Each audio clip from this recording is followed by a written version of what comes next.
just a hack. He's just an absolute hack. And he gets his ass kicked by his teammates every week. It's just, it's terrible. It's just terrible. On today's episode of the Believe in FCS Football podcast, we have an awesome interview that I did with Southeastern Louisiana head coach Frank Scelfo. Before we get to that interview, though, folks, I want to tell you about today's sponsor, that being BetOnline. Our partners at BetOnline continue to be the number one source for all of your betting needs and sports info. Find all the latest odds, news, and sports developments, including this year's Wimbledon Finals, Major League Baseball, and the latest fighting news, and even next season's early NFL futures. Head to their website today or use your mobile device to sign up today to receive your 50% welcome bonus on your first deposit. Just use our promo code BELIEVE to get that bonus and get into the action. BetOnline, where the game starts. We're right now in the offseason. How have things been going so far in this transition from spring ball to the offseason workouts? It's been good. I think this is this is the time you reevaluate what you did in the spring and the guys you did it with, and then you carried over in the summer. And what happens in the summertime is that it really separates the guys who are really here for a purpose, and then the guys that just like to be on the team. And then that's where your leadership comes from. We start coming together as a family. We're not there yet. We still got a lot of things that we got to do and make better. And we're working on that on a daily basis. But I'm really starting to see some things come together that I think are important for us for future success. So, Coach, you're talking about having to build up and figure out this roster and that transition into this upcoming season. I think one of the biggest transitions for this team is going to be replacing Cole Kelley, who was a Walter Payton Award winner, was statistically so dominant. Right now, what kind of hurdles does that present for you and your team, and how has that process been so far, trying to find the next starting quarterback for your squad? Yeah, it really is critical. Cole and really should have won the Walter Payton Award twice. I don't mind saying that. Right. I'm not even biased. I could have just sat back, looked at the numbers, and made that decision. But I think what's so important is that what Cole on the field and the numbers and what you saw each week, that's one thing. But I think his leadership was the other thing that really the impact that he made on our organization was so critical. So it's not only replacing the player, it's replacing the person and the leadership and the things that he gave us off the field. And I think that's what's important. So we're working towards that right now. We got some guys that are trying to step up, take over that role, and to allow us to move forward and continue to play well.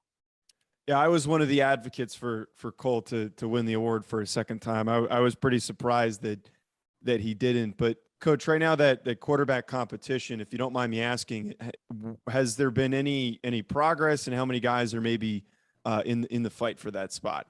Well, I think right now it's Cephas Johnson and Kobe Suits are the two guys that are pretty much have separated themselves a little bit between 1 and 2, and then Eli Sawyer and Bauer Sharp are right behind those two guys. So we've got some quality depth. We got some quality players in that room, and we're just trying to, as camp goes on, summertime is important again, and then camp's going to be important. That's another phase that we go through, and we're not afraid to play two quarterbacks. In 2019, we played two quarterbacks. Cole was the backup, then Chase and Virgil was the starter, and Cole was a situational guy. So that could possibly end up being part of our solution. But we're looking to find a starter. But if we don't, if two guys are really playing well, then we're not going to be afraid to use either one of them. So, Coach, I noticed a little bit of an interesting trend with some of the quarterbacks that you've worked with over your career. And I noticed there were a couple guys who in particular fit the kind of the physical profile that Cole Kelley had. Nick Foles was referenced in your bio on the website, Blake Bortles, all really big quarterbacks. I got to ask, is there any intentionality with that, or has it just been pure coincidence? No, I like bigger guys.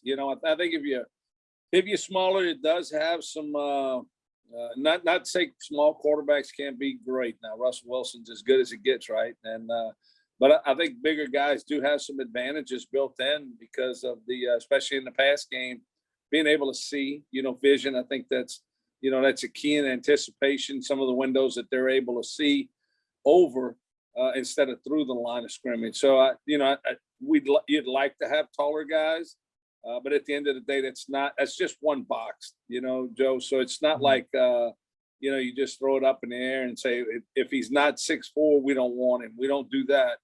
But that's one of the things that you do. Maybe if you got two things that are equal, two guys that are pretty equal, you might take the taller one over the shorter one.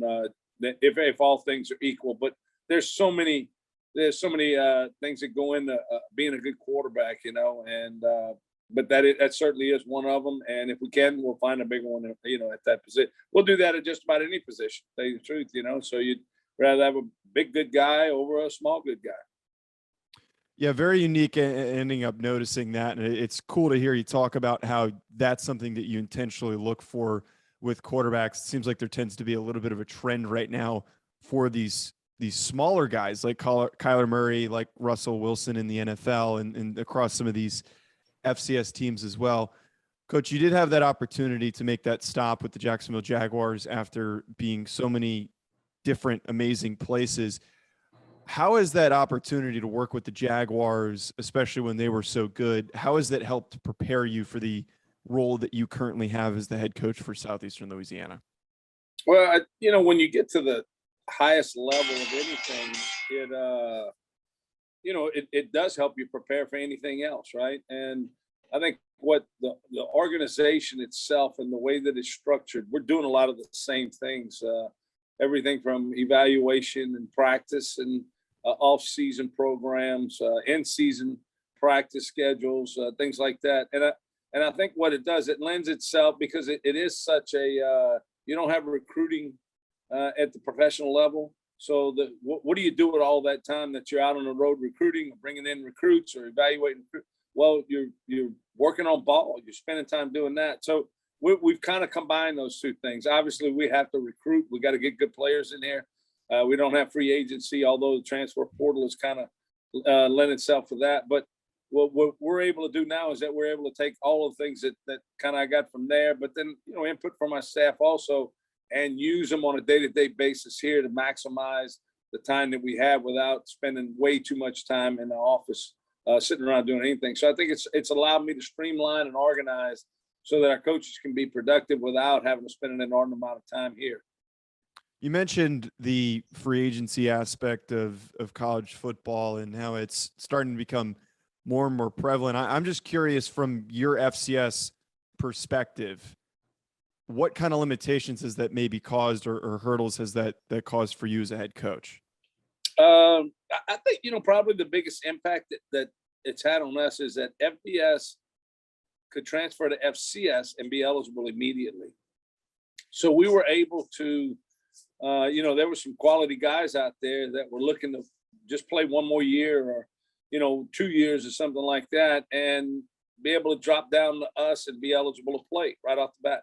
Well, now using the one-time transfer rule, they can jump in the portal and transfer FBS to FBS and have the same opportunity to be able to play immediately. So that's kind of tilted the scales a little bit where we've got we're not getting the same guy that we might have had a chance to get before. Cole Kelley might not have come to us if he could have gone to another FBS school and been eligible immediately. I don't know that, but that's an example. And so I think that's where that's one of the obstacles maybe that it's presenting. I think from a positive standpoint, there's a lot more options out there. There's more players that we have access to because of the portal that we can go in, look at, evaluate, contact schools, and talk about those players and see if they fit what we're looking for, either on the field, off the field, personality-wise. And if it is, then we make a run at them. But it has changed the way recruiting is. I think the high school kids are the ones that get hurt more than anything else because there's less opportunities for them. It allows us to get a ready-made player to plug in and play, but it's got to fit your culture. You got to be real careful with the culture that you don't bring somebody in that upsets the things that you got going on. So that's really important for us when evaluating guys, is to find out what type of person he is away from the football field. On the recruitment side of things, it obviously does provide a lot of options, but it also provides options for guys on your roster if they do want to leave. Have you found any struggles with that as well, or do you think if you're doing the right things, those guys are going to want to stick around and continue to develop? Just in general, it feels like a lot of guys are really quick to, if things aren't going their way, they leave. So like I wasn't afforded the opportunity to have the transfer portal when I played. Most guys stuck it out, they developed, and then eventually got on the field. Do you think that's a little bit more the case these days, that people are impatient? Absolutely. You see that, and it bears itself out in the portal. I met with our compliance director yesterday, and it's about a 50-50 split right now. The guys that leave with a scholarship, they leave a program, and only about 50% of them, and the numbers are bearing itself out, they end up at another place with another scholarship. Wow. And so it's a shame that a lot of these players are getting bad advice. They're getting, whether it be from their parents or from their buddy next door or from their uncle, whatever it is, they're getting bad advice. Look, if you go somewhere else, you're getting cheated there, you're getting screwed over, go somewhere else. You can go to a bigger, better place. And those guys aren't getting an opportunity. And what's happening is that a lot of these guys aren't going back to college. They're giving up a free college education based on some bad advice that they got. And instead of really having some introspective look at what the heck's going on, why can't I be a little bit better? I tell the kids all the time, look in the mirror, not in the window. Quit looking out there, seeing there's something else. Look in the mirror and make that person a whole lot better. And, that's where, like you said, it's maybe a few years back when you didn't have as many opportunities to do what you wanted to do, you just ground it out. And you see guys develop that way. You see guys as an 18, 19-year-old, immature, not quite ready to play.